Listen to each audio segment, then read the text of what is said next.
Audio Jungle.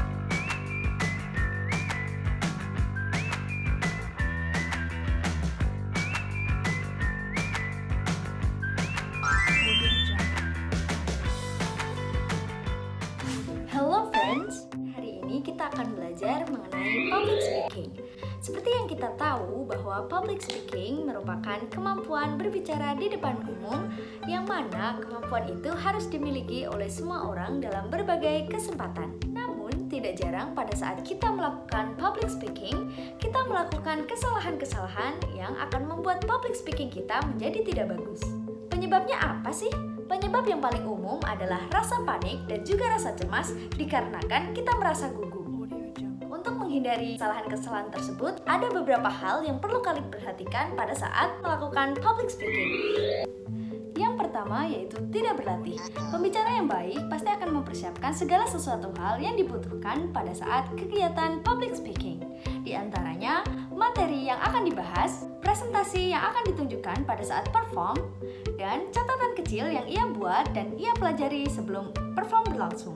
Nah, untuk memaksimalkan public speaking kalian harus melatihnya sekurang-kurangnya 3 kali sebelum perform, bisa dengan di depan cermin ataupun berbicara dengan suara keras. Yang kedua, tidak mengenali audiens. Audiens menyukai pembicara yang relevan dengan dirinya. Untuk itu, kita sebagai public speaker harus mengenali audiens kita agar topik pembicaraan yang kita bahas bisa diterima oleh audiens. Tidak mengenali audiens juga dapat menyebabkan penonton menjadi bosan dan pembahasan menjadi tidak menarik.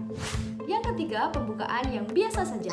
Mengapa pembukaan menjadi penting dalam setiap public speaking? Hal ini dikarenakan karena pembukaan public speaking merupakan hal utama dalam menarik audiens untuk menyimak masalah yang akan dibahas pada public speaking tersebut. Pada menit-menit pertama public speaking, kalian harus memanfaatkan untuk menyampaikan hal-hal yang bisa menarik perhatian audiens. Misalnya dengan menceritakan kisah yang relevan dengan topik pembahasan yang akan dibahas pada public speaking tersebut, juga memberikan pertanyaan yang membuat audiens berpikir.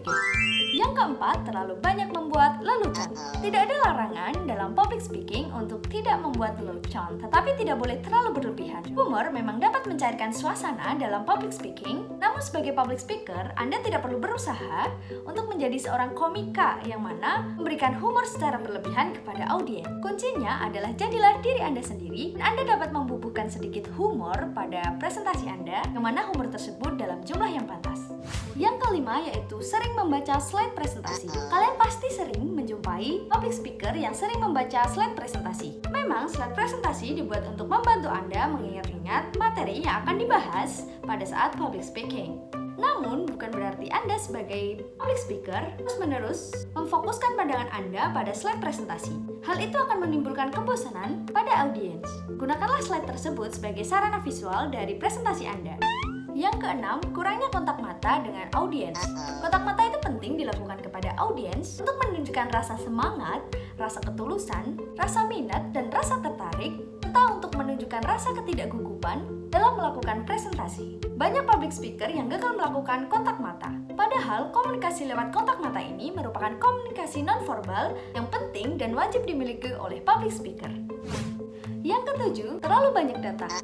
Memang presentasi yang baik membutuhkan data dan riset yang cukup untuk menunjukkan kredibilitas public speaker serta mencari jalan aman untuk menyampaikan pesannya. Jika Anda mengandalkan isi konten yang terlalu banyak, maka Anda juga akan berbicara terlalu panjang sehingga poin-poin yang penting malah justru tidak tersampaikan dengan bagus. Nah, untuk mengatasi hal ini, kalian bisa menggunakan isi konten yang menggunakan aktivitas otak kanan seperti gambar, contoh, cerita, empati, humor, ataupun imajinasi. 8. Kurang berenergi. Tampilan yang antusias akan menarik perhatian audiens, sementara presentasi yang monoton akan membosankan dan tidak disukai oleh audiens. Buatlah presentasi Anda semenarik mungkin, juga berenergi dengan cara berbicara secara ekspresif dan tersenyum dengan tulus. Selanjutnya, Anda juga bisa bergerak secara natural dan menikmati presentasi tersebut. Yang kesembilan yaitu terlalu terburu-buru.